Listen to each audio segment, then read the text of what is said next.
Pakistan సైన్యాధ్యక్షుడు Asim మునీర్కు America అధ్యక్షుడు Donald Trump ఎర్ర తివాచీ పరిచి కడుపు నిండా భోజనం పెట్టడం మనకు సరే, పాకిస్తాన్ మేధావులకు సైతం ఆశ్చర్యం కలిగించింది.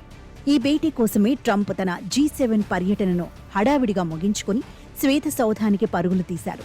మునీర్ ట్రంప్ భేటీకి ముందే మోదీ ట్రంప్ టెలిఫోన్ సంభాషణ జరిగి ఇంతకాలము తన మనసులో ఉన్న గట్టిగా అనాలనుకుంటున్న మాటని మోదీ ట్రంప్కు చెప్పేశారు. ఇటీవలి భారత్ పాక్ ఘర్షణలను తానే ఆపానని, వాణిజ్య యుద్ధాన్ని ప్రయోగించి ఈ 2 అణ్వస్త్ర దేశాలను దారికి తెచ్చానని ట్రంప్ ఇప్పటికీ ఓ 10 సార్లైనా చెప్పుకొని ఉంటారు. ఆదిలో ఆయన మాటని కాదనలేకపోయినా ఆయన అదే పనిగా అంటుంటే అందులో ఉన్న మహాప్రమాదాన్ని మనం త్వరితంగానే గుర్తించాం. నర్మగర్భంగానో పరోక్షంగానో కాదనడంతో ఆరంభించి ఎవరూ మధ్యవర్తిత్వం వహించాల్సిన అవసరం లేదన్న మాట ఆఖరుకు గట్టిగా అనడం మొదలుపెట్టాం. పహల్గాం ప్రతీకారంలో భాగంగా మనం పాక్కు సింధు జలాలను కాదంటే పాకిస్తాన్ సిమ్లా ఒప్పందాన్నే కాలతన్ని మధ్యవర్తులు చొచ్చుకు వచ్చేందుకు దారులు తెరిచిన విషయం తెలిసిందే. దాడులు ఆపమంటూ పాకిస్తాన్ కాళ్ల వేళ్ల పడిందని మనం చెప్పుకుంటూ ఉంటే కాదు ట్రంప్ ఆదేశాల మేరకే కాల్పుల విరమణ జరిగిందని పాకిస్తాన్ సైన్యాధ్యక్షుడు గట్టిగా చెప్పి ఏకంగా నోబెల్ శాంతినే ఇవ్వాలంటున్న విషయం తెలిసిందే. ఈ నేపథ్యంలో వీరిరువురికి భేటీకి ముందే కాల్పుల విరమణతో అమెరికాకు సంబంధం లేదని మోదీ గట్టిగా చెప్పారు. అయినా కూడా అప్పట్లో తానే నిప్పుల మీద నీళ్లు పోశానంటూ ట్రంప్ పాత పాటే పాడారు.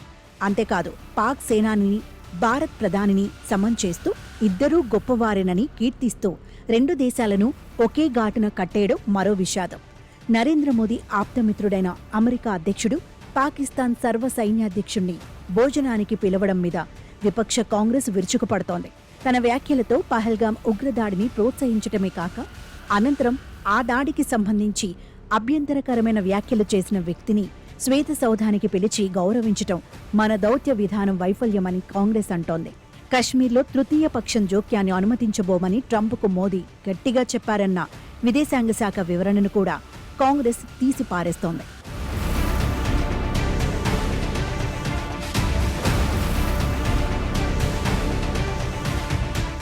భ్రమలు పక్కన పెట్టి వాస్తవికంగా వ్యవహరించాలని హితవు చెబుతోంది. గతంలో అమెరికా అధ్యక్షులు పాక్ సైన్యాధ్యక్షులతో భేటీలు జరిపిన సందర్భాలు లేకపోలేదు. అయితే field marshal Ayub Khan, general Zia ul Haq, general Pervez Musharraf శ్వేత సౌధంలో విందు అందుకునేటప్పటికే పాక్లో తిరుగుబాటు చేసి పాలకులుగా అవతరించినవారు. కానీ ఇప్పుడు పాకిస్తాన్లో ప్రజలు ఎన్నుకున్న ప్రభుత్వం ఉంది. అధ్యక్ష ప్రధానులతో సహా ఒక రాజ్యాంగబద్ధ వ్యవస్థ ఉంది. అయినా కూడా షరీఫ్లు, భుట్టోలను పక్కకు నెట్టి నేరుగా మునీర్తో ట్రంప్ మాట్లాడటాన్ని బట్టి పాక్ను ఏలుతున్నది సైన్యమేనని, అక్కడ ఉన్నది అనధికార నియంతృత్వమేనని మరోమారు స్పష్టంగా తెలిసొచ్చింది. తక్కువ ర్యాంకుతో త్వరలో రిటైర్ కావాల్సి ఉన్న మునీర్ను ఇమ్రాన్ ఖాన్ మీద అతడికి ఉన్న అమితమైన ద్వేషమే అర్హతగా షరీఫ్ సోదరులు సైన్యాధ్యక్షుణ్ణి చేస్తే పహల్గాం ఉగ్రఘాతుకానికి జవాబుగా భారత్ నిర్వహించిన ప్రతీకార దాడులతో అతడు ఏకంగా ఫీల్డ్ మార్షల్ అయ్యాడు. పాకిస్తాన్ రక్షకుడిగా అవతరించి ప్రపంచ వ్యవహారాలు చక్కబెడుతున్నాడు. 1 గంటలో ముగియాల్సిన ట్రంప్ మునీర్ భేటీ 2 గంటలు సాగిందట. తమపై అణుబాంబు వేస్తే ఇజ్రాయెల్ మీద పాకిస్తాన్ అణుబాంబు వేస్తుందని వ్యాఖ్యానించిన ఇరాన్ను ఈ భేటీ నివ్వెరపరిచింది. ఇరాన్ మీద ఇజ్రాయెల్ దాడులు ఆరంభించిన మరుక్షణంలోనే మునీర్ ఎంతో ఆగ్రహంగా ఇస్లామిక్ దేశాలన్నీ ఒక్కటిగా నిలిచి ఇరాన్ను కాపాడుకోవాలని, లేదంటే ఇలా ఒక్కో దేశమో నాశనమైపోతూనే ఉంటుందని హెచ్చరించారు. అటువంటి మునీర్ ఇప్పుడు ట్రంప్తో భేటీ అయిన నేపథ్యంలో పాక్ భూ గగనతలాలను వాడుకుని తమను దెబ్బతీసే ప్రయత్నం జరగదన్న ఆశాభావాన్ని ఇరాన్ వ్యక్తం చేస్తోంది. ఇరాన్తో యుద్ధం చేస్తానో చెయ్యనో చెప్పలేనని అంటూనే అమెరికా అధ్యక్షుడు యుద్ధానికి ఏర్పాట్లు చేసుకుంటున్నారు.